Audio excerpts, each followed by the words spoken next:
Hi everyone, and welcome to Inside Bristol. I'm your host Sheridan Nichols, and kicking off today we've got some Halloween safety tips, and we've got Alan Howard here joining us from the fire department.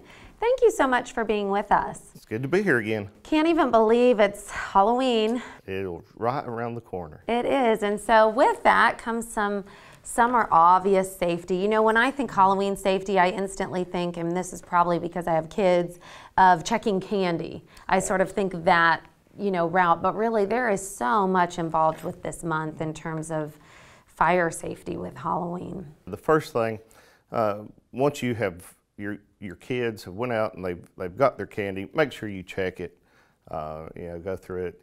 Obviously, new wrapped candy is the best. A lot of people like homemade treats and brownies and things like that. Obviously, if you know the person who made them, and they're a family member, family friend, they would be all right. But for the most part, a new piece of wrapped candy that hasn't been tampered with. Obviously, go with your children if at all possible. If children are going to go trick-or-treating by themselves, make sure an adult knows the route they're going to take, where they're going to go, when they're going to be back, things of that nature. Never, as children, never ever go in a house of someone you don't know. You're just going through a neighborhood and they say, well, come on in, just stand on the porch and to receive the candy there. Well, and I think that's happened, one time to us before where we were sort of far away and one of my kids needed to go to the restroom. Yeah. So that's always something before even trick-or-treating. Now it's like no one can even leave to go trick-or-treating without having to go to the restroom beforehand, just because you don't want them to run in that situation, because they sort of run ahead and get separated, and you don't want them going into someone's house and exactly. At any cost. So. And with the fire things, they make, especially Halloween, the candles. Everybody uses candles in their jack-o'-lanterns and things like that. And now they make the little glow sticks that put in there, or the little small candle lights that flicker like a real candle. And you recommend those? Absolutely. Over the real old-fashioned traditional candles? Absolutely. Those, the small, they flicker, look just like a candle's in there. A little battery-operated light, those work well. If you are going to use a candle, make sure it's outside and not inside would be the best. And what about putting the top on, or you have to leave it off if you were going to use a real candle? The small candles, you can put the top on, but remember that heat rises, and you really wouldn't believe how hot just above the jack-o'-lantern would be as you're putting the lid back on. And if you do use it, make sure it's not near the front door, real close, or in a travel path. Which leads to the costumes that the children wear.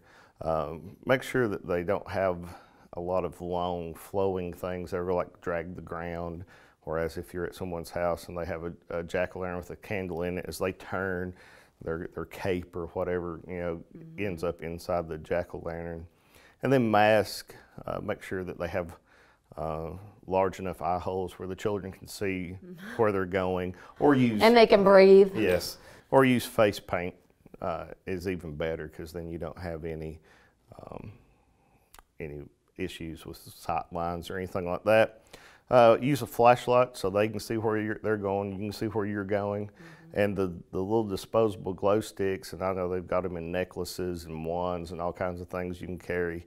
That helps other people see you. So if they've got one of those glow stick necklaces on, or a glow stick on the back, so you need a flashlight so you can see where you're going, and the glow sticks help other people see where you are. And just any open flames, candles, all the fall decorations are hay bales and corn shucks and things like that, corn stalks and dried mums and flowers. Can be pretty flammable. Yeah, so be careful with those.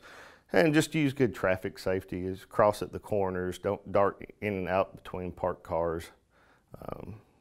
And try to keep everybody safe.